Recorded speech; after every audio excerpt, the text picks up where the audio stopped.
The bird flu virus has been spreading among wild birds, poultry, and mammals. France's Institut Pasteur Respiratory Infection Center has warned that it could lead to a pandemic worse than COVID-19 if it mutates to transmit between humans. Bird flu has led to the culling of hundreds and millions of birds in the past few weeks, disrupting food supplies and driving up prices. Though human infections remain rare. The last major bird flu outbreak made one American company $1 billion in profit.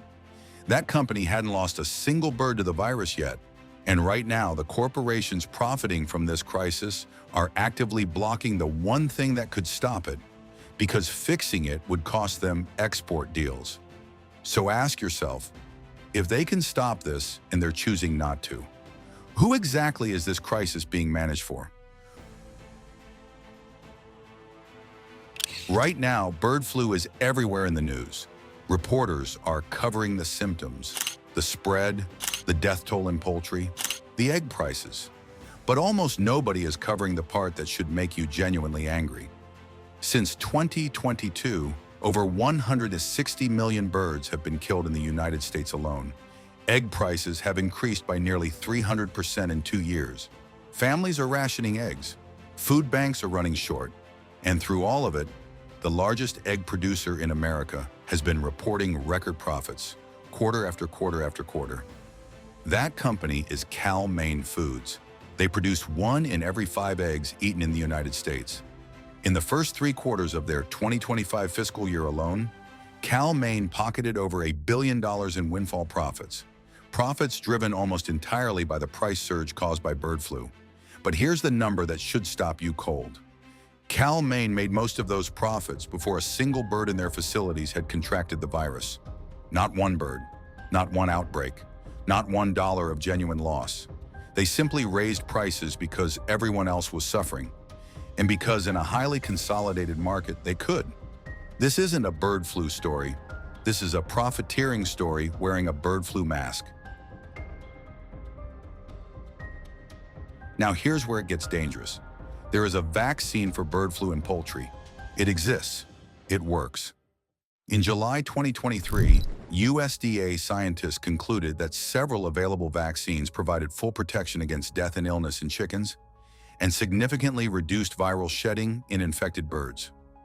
Full protection, already developed, already tested, sitting on a shelf. France used it. After a devastating bird flu outbreak, French researchers discovered the virus was traveling on dust and aerosols. They vaccinated their duck population in 2023 and saw a near-total reduction in bird flu cases almost immediately. So why aren't American chickens vaccinated?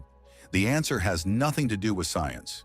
A bipartisan group of U.S. lawmakers wrote directly to the Agriculture Secretary warning that vaccinating poultry could cause a $10 billion economic loss, because countries that import American chicken refuse to accept meat from vaccinated flocks.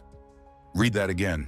Politicians wrote a letter arguing against a proven vaccine, not because it doesn't work, but because it might hurt chicken export revenues. And who do those politicians represent? The National Chicken Council, the lobbying arm of America's largest poultry corporations, has openly stated that protecting export trade relationships is their primary reason for opposing vaccination. One critic put it as plainly as it can be said: the only reason we are not vaccinating poultry against bird flu is because the chicken companies don't want to. And so the virus keeps spreading, the flocks keep dying, the prices keep rising, and the profits keep coming. But it gets worse, because you're not just paying more for eggs, you're also paying corporations to not fix the problem. The U.S. government has paid out over $1.25 billion in bird flu compensation payments to poultry companies whose flocks were culled.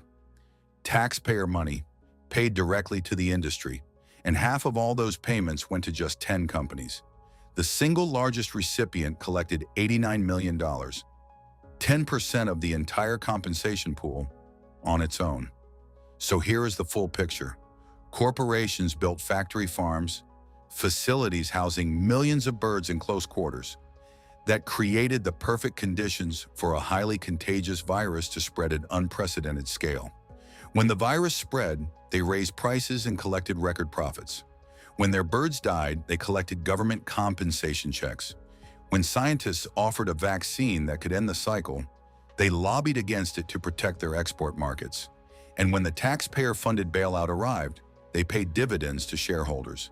As one analyst noted bluntly, if they don't vaccinate, they keep their export market. If they have a bird flu outbreak, they get a bailout. Heads they win, tails you lose. Now, we need to talk about the part that is genuinely frightening, because this isn't just about egg prices anymore. H5N1, the strain of bird flu currently circulating, has now been detected in over 28 U.S. states. It has jumped from birds to dairy cattle, from cattle to farm workers, from farm workers to household contacts. Scientists describe what is happening right now in very specific terms. Every new infected host is another opportunity for the virus to mutate.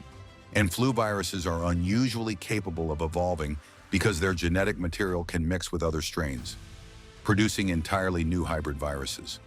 This is how past pandemics started.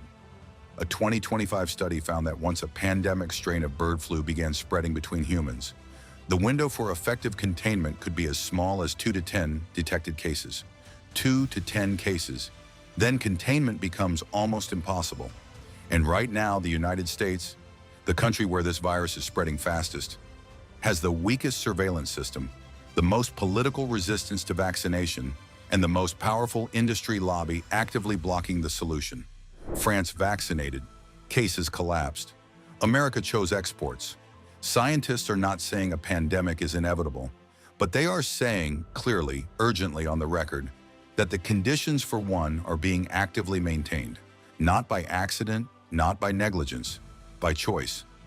The next time you see a news segment about bird flu, watch carefully for what they don't say. They won't tell you that the vaccine exists and works. They won't tell you why it isn't being used. They won't tell you which companies made $1 billion before losing a single bird. And they won't tell you that the people with the power to end this crisis have done the math and decided that ending it isn't worth it. The virus is still spreading. The profits are still flowing. The lobbying is still working. And somewhere in a boardroom right now, someone is looking at a spreadsheet that treats a potential pandemic as an acceptable line item. This is the bird flu story the media won't touch. This is controlled narrative. Subscribe. The next video goes deeper.